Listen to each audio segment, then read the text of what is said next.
দুবাইতে এখন বাজে সকাল 7টা, গরমে ঘামাইয়া পানি পড়তেছে।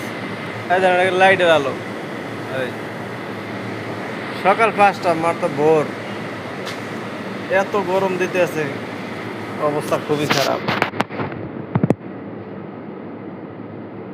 যেন ওই আকাশ এখনো পরিষ্কার হয় নাই, 5টা বাজে, কেবল কেবল ফজরে আয়োজন করে, এর ভিতরে গরমে পানি পড়তেছে। কয়েক সাইডে যে আওয়াজ শুনতেছেন না, সব রুমে এসি চলতেছে, এসির আওয়াজ। অবস্থা কি, এই যে AC।